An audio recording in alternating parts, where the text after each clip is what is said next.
Y siendo las 19:32 y entre risas, volvemos al aire de otro planeta. Fran, ¿cómo viene? ¿La estamos pasando bien? Yo siempre la paso bárbaro. ¿Hubo cambio de yerba? Sí, necesario. Perfecto. La gente, como sabe ya del otro lado, no lo escucha a Agustín Lasta porque está recuperándose de una conjuntivitis. Y por eso el mate que estamos tomando está caliente. Siempre le pasa algo cuando hay cerca un fin de largo. Yo desconfío ahí. Sí, ¿no? Medio el que te tira el certificado médico. Esa foto tiene la inteligencia artificial que nos decía Morita recién. Está editada. No se puede creer en nada ya. No se puede creer en nada. Bueno, ahí vemos un poquito de la cara de Agustín.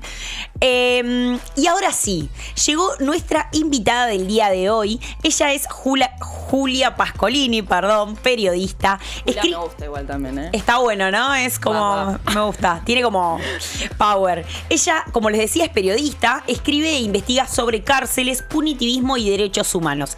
Y es también maestranda en criminología y seguridad ciudadana de la UNTREF. Exactamente. Hola, ¿cómo estás? Gracias por venir. Hola, gracias a ustedes, che. Muchas gracias por acercarte a charlar de otro planeta. Bueno, sos periodista. Somos periodistas. No, mentira. Intentamos serlo. Intentamos. ¿No? Bueno, pero el periodismo es un ejercicio. Eso es lo más lindo del periodismo. Que en realidad no hace falta un título. Eso es tan lindo como peligroso.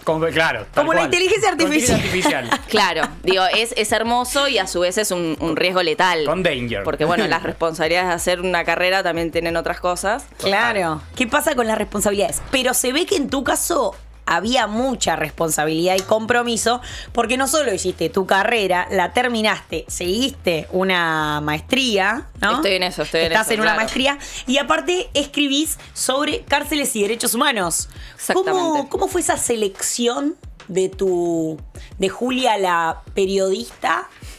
Porque uno transita por la carrera de periodismo y hay tantísimas compañeras y compañeros y de repente a una te la encontrás escribiendo en un sitio de decoración, ¿no?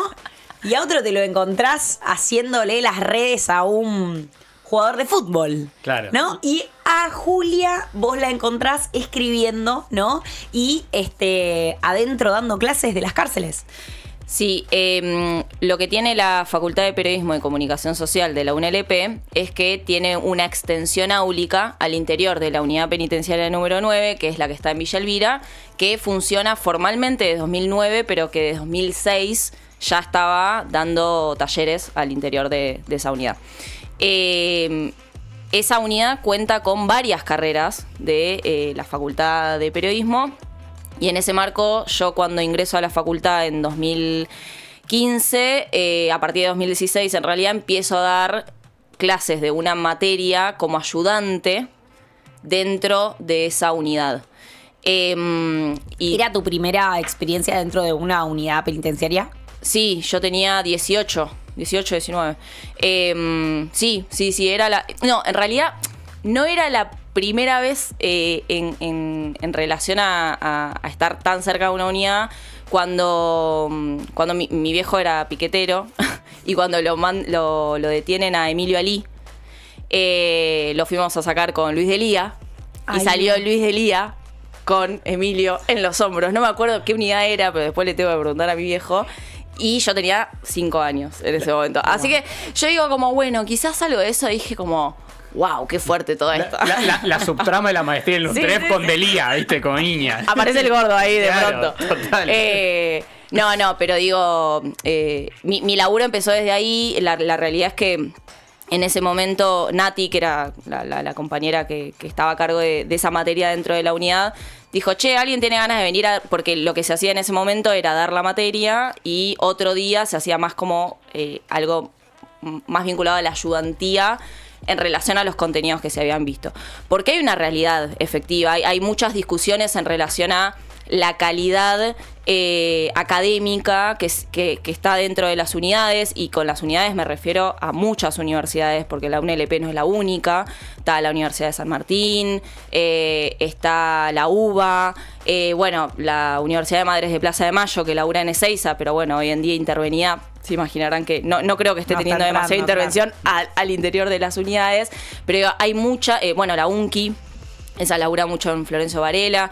Digo, muchas unidades académicas tienen laburo académico político y militante al interior de diferentes unidades penitenciarias, y en todas siempre se da como esta discusión sobre cuestiones vinculadas a la calidad o el tiempo que se puede dedicar a ciertas materias, ¿no? Y eso tiene que ver, por un lado, con el estigma que pesa sobre las personas que están privadas de la libertad y esta cosa de como, bueno, se dan las materias con menos intensidad, claro, o con menos calidad porque no sé qué. Y después hay una realidad efectiva que es el ingreso a unidades penitenciarias, por más que haya un buen vínculo con los sistemas penitenciarios, los diferentes sistemas penitenciarios, tiene otros tiempos, ¿no? O sea, me acuerdo que cuando yo empecé a ingresar a la unidad, capaz que estaba 45 minutos esperando para ingresar.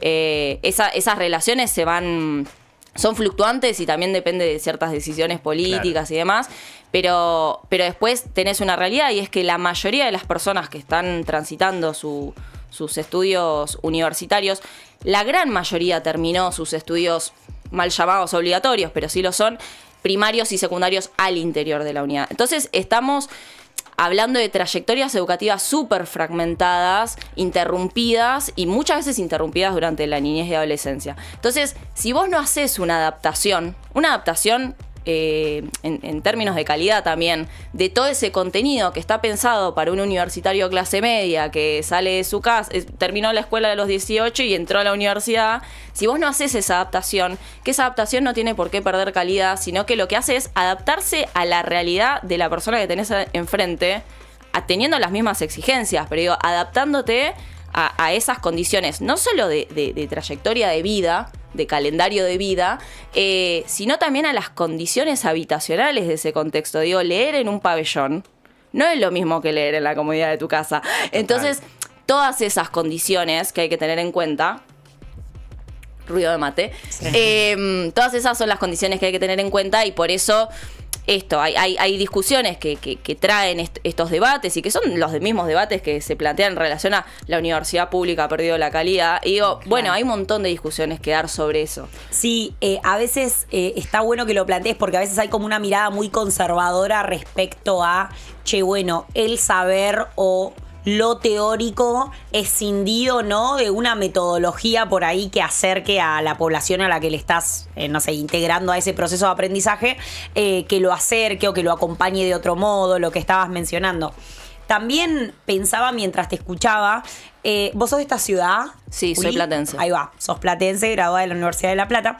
Pero pensaba siempre el rol, ¿no?, científico y tecnológico de la universidad, y el rol tan importante que juega respecto a sus centros de extensión, ¿no? Cómo esos vínculos terminan siendo no solo un espacio potente para sus propios profesionales, sino también un espacio potente para la comunidad, sí, respecto a lo que generan, ¿no? ¿Cuántas personas, me imagino que vos tenés muchas experiencias, pero que has podido ver dentro de las unidades penitenciarias que, ahí terminan sus estudios secundarios, como que ahí se lo plantean como una posibilidad, ahí lo logran, ahí aspiran a un ingreso, que por ahí previamente al penal ni lo pensaban, ¿no? A mí esa me parece una discusión tan interesante como polémica, porque o sea, no es una discusión que planteé yo, claramente, pero digo, cuando vos pensás en que hay personas que ingresan al sistema educativo formal una vez prisionizadas, una vez que fueron absorbidas por el sistema penal,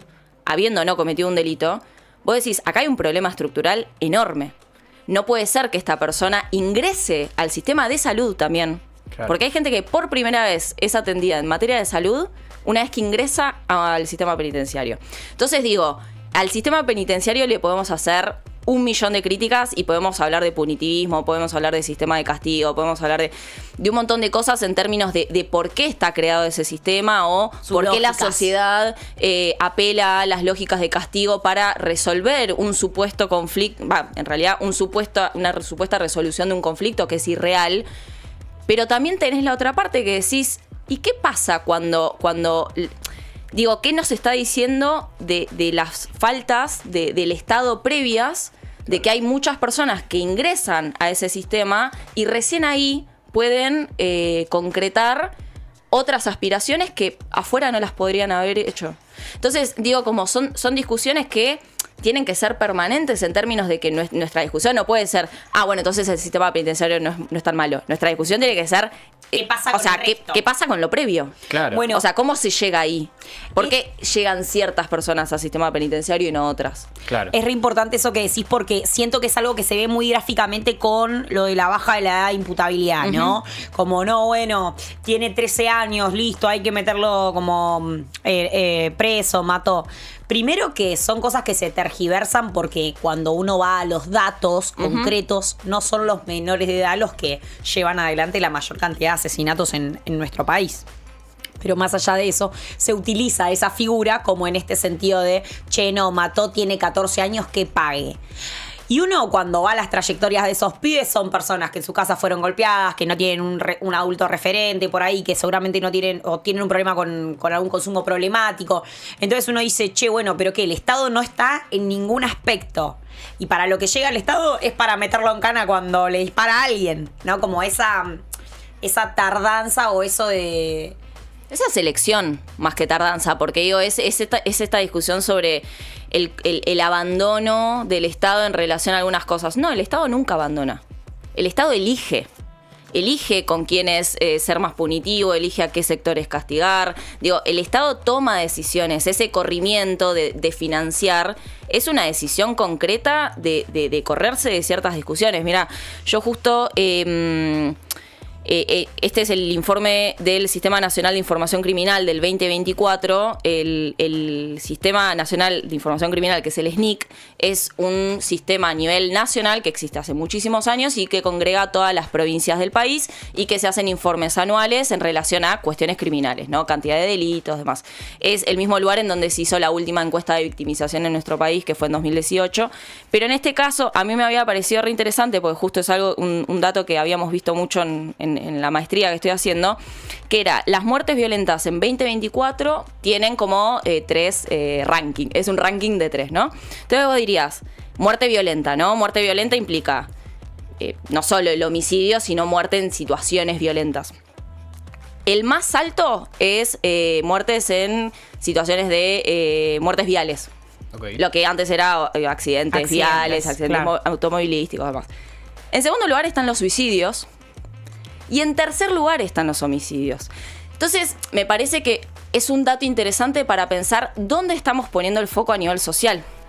Digo, nuestra preocupación como comunidad tiene que ver con que ese pibe haya cometido o no un delito, al margen de todo lo que podemos discutir sobre los estigmas, sobre ciertos sectores, ciertos pibes, el caso de Lucas González, digo, como también esto, ¿no? Como, bueno, automáticamente cuando se esclareció el caso de Lucas fue como, él era un buen pibe. Digo, bueno, entonces un buen pibe no merece ser víctima de la violencia letal del Estado, en este caso, claro. Lo mal llamado gatillo fácil, claro. Mal llamado en términos técnicos, porque digo, no es fácil, hay que disparar en la pistola, y digo, y no nos preocupa esto, ¿no? Y después está el otro pibe, que es el mal pibe, la mala víctima, esa que un poco es merecedora, y no es merecedora de ser llorada, pero en ningún momento nos preguntamos, justo que hablaban de lo de Ofelia Fernández, ¿no? Como del documental. Digo, bueno, pero ¿qué pasa con que el segundo motivo de muerte violenta en nuestro país sea el suicidio muy por encima de esos otros? Claro, esas otras muertes violentas. Entonces digo, como, bueno, nuestro eje está en ese...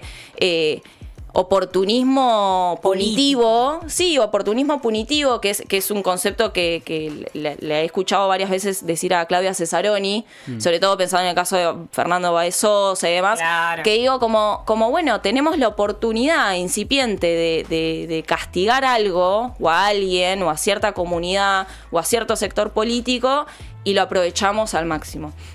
Entonces digo, al margen de qué pasa con esas familias, que obviamente es súper importante pensar en qué contexto ese pibe comete o no un delito, en qué contexto está en una situación de vulnerabilidad extrema, es como preguntarnos como, bueno, pero ¿qué otras cosas se nos están perdiendo de vista, no?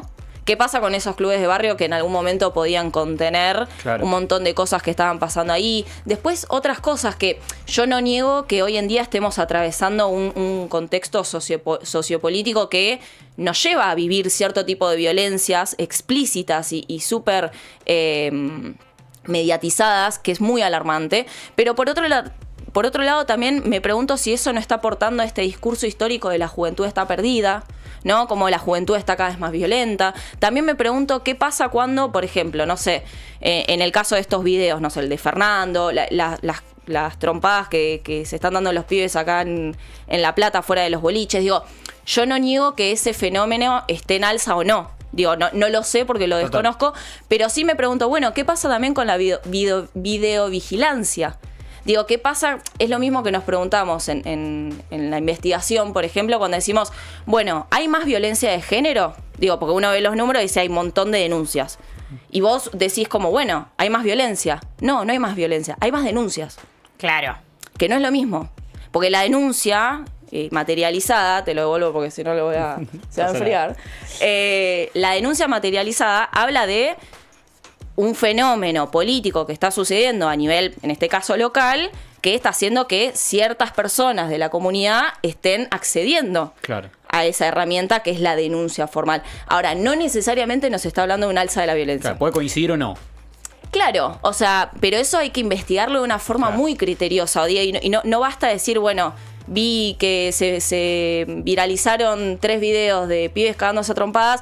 Digo, y no sé si eso es nuevo o no. Claro. Digo, tampoco no me atrevería, por honestidad ideológica y académica, no me atrevería a hacer esa afirmación, al margen de que obviamente percibimos que hay un desmembramiento de ciertos acuerdos sociales, o sea, eso está sin dudas, pero digo, tampoco me atrevería a decir está más violento o no, porque también en los últimos años bajaron mucho los niveles, los índices de homicidio en Argentina, claro. Y sobre todo en la provincia de Buenos Aires, porque es la población donde hay más población, básicamente. 40% de la población. Digo, tampoco es que estás diciendo algo muy diferente del resto del país en términos de población, pero digo, entonces, ese tipo de delitos o de violencias se vio reducida, quizás aumentaron otros, digo, pero todo eso hay que investigarlo y hay que verlo con cierta frialdad que lamentablemente los tiempos actuales no nos permiten hacer. No, y sin duda, y está muy bueno esto que decías vos, que como a veces el sistema penitenciario es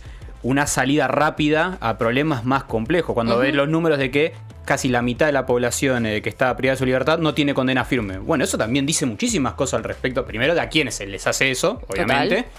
Y segundo, de cómo es una salida rápida para un poco cumplimiento de una sed de venganza y algo que todavía no se resuelve y tal vez gente sin condena que está privada de su libertad hace 10 años sin condena y tal vez son inocentes. Lo cual es una locura, ¿no? En términos sociales, ¿cómo resuelves esa situación? Sí, es como el exterminio de un supuesto enemigo, que es un poco la construcción de un enemigo, ¿no? Porque digo, el otro día veía el anuncio que hicieron Bullrich y Milei de la propuesta del nuevo Código Penal que le hicieron en la cárcel de Ezeiza, y ella hablaba de que primero traía el concepto de motochorro así varias veces, muchas, y yo decía como si fuera una categoría política, analítica, y yo digo, bueno, quiero creer que no la van a agregar al código.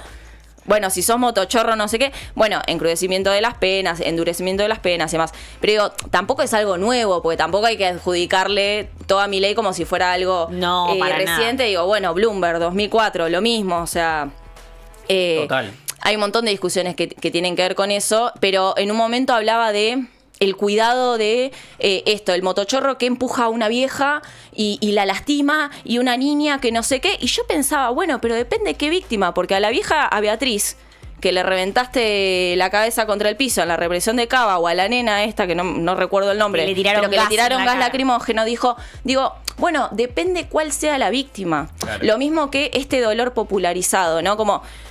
No quiero ser irrespetuosa porque siempre hablas de estas cosas y decís como, bueno, estás negando el dolor de... Pero digo, cuando hay casos muy emblemáticos que se mediatizan y demás, de pronto ese delito se vuelve un delito colectivo, es un delito comunitario. Claro. Y eso es un proceso de sociabilización de un delito que sin dudas es comunitario, pero no en esos términos. El delito es comunitario para ciertos ámbitos de la sociedad, de que son todos contra ese enemigo que comete el delito. Ahora nadie se hace cargo de que en realidad ese delito que se está cometiendo es producto de una sociedad.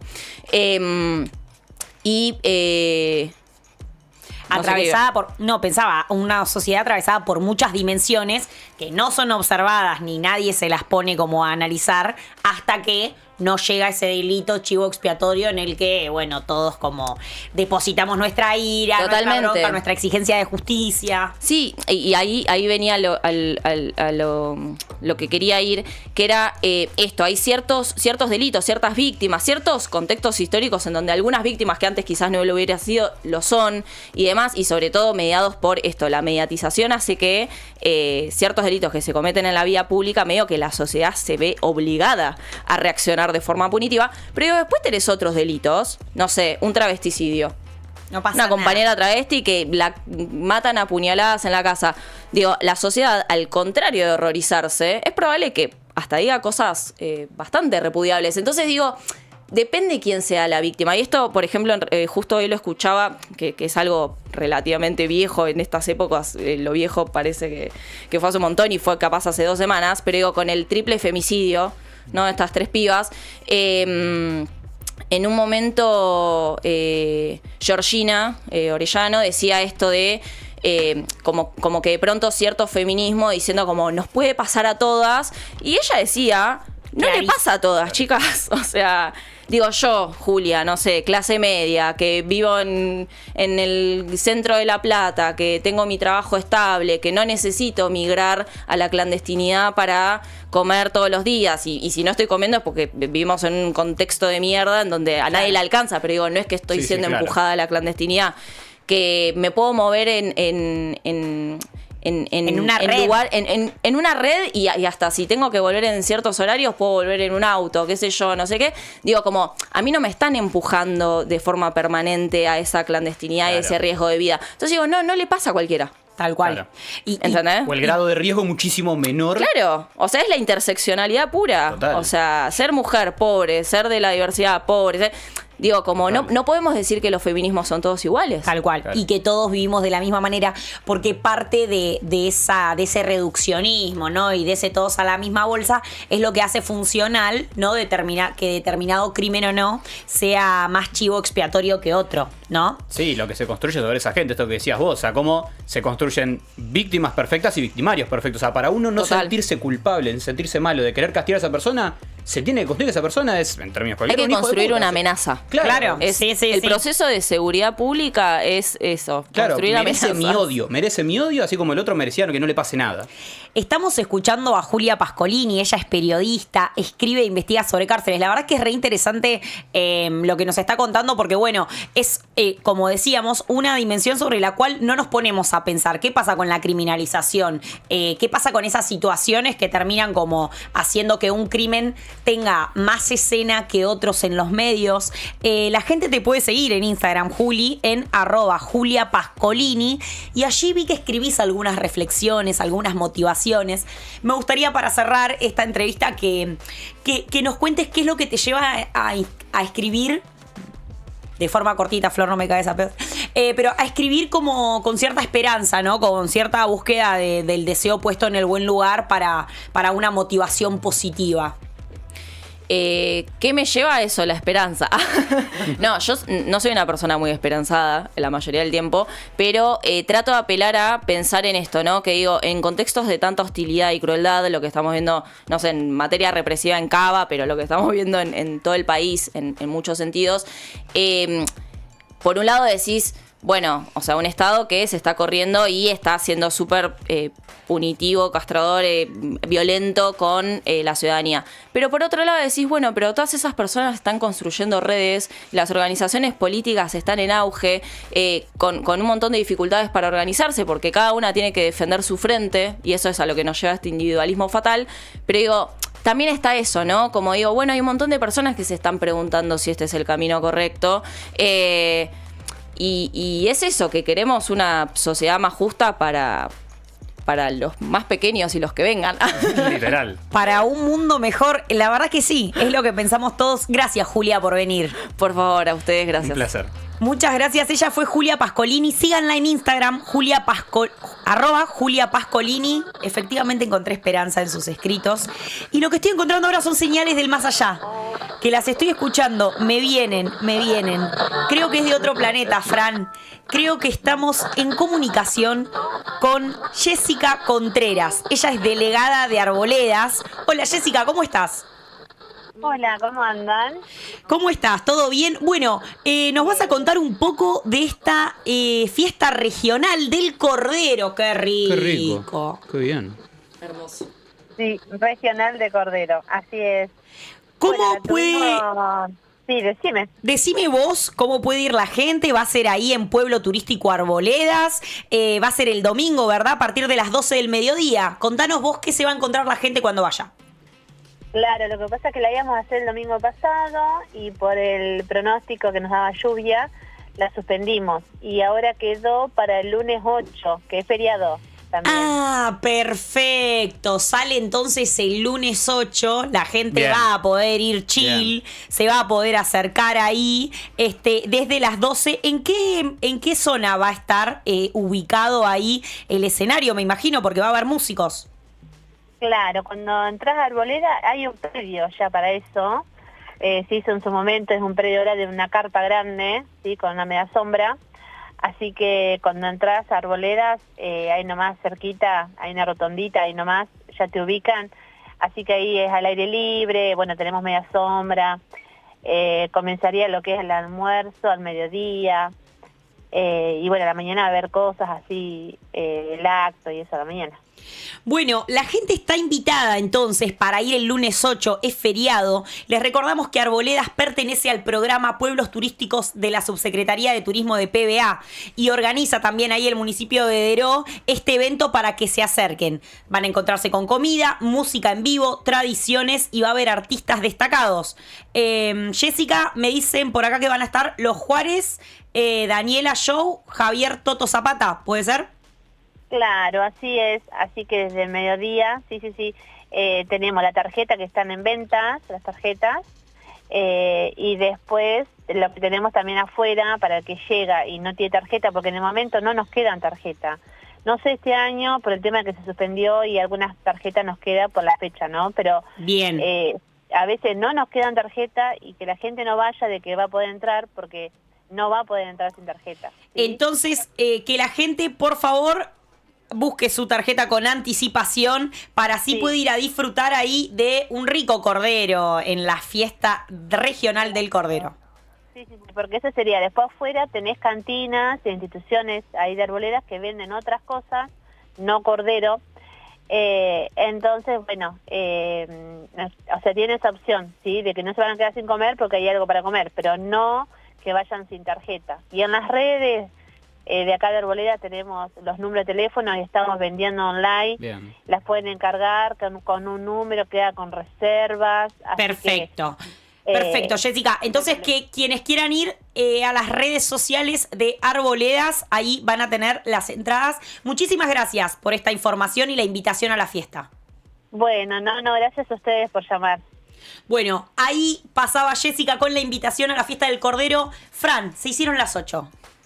¿Qué me decís? Un espectáculo. Yo la verdad, Chocho, justo de coincidir con Julia, tengo la suerte de seguirla, de leer hace un par de años, de escucharla, es un placer, se aprende un montón aparte. Muy interesante, la verdad, y un tema que nos encanta, así que daba para largo. Llegó a su fin esta edición de Otro Planeta, un viernes más, el último de noviembre, gente, el lunes se viene diciembre. Gracias, Tayel, gracias a los chicos de redes, gracias, Emi Bielevich, gracias, Flor, querida productora, siempre en nuestro corazón. Saludos a Agustín Lasta, que está con el ojo mocho. Y la semana que viene lo vemos, si puede abrir los ojos. Buen fin de semana, gente. Nos vemos.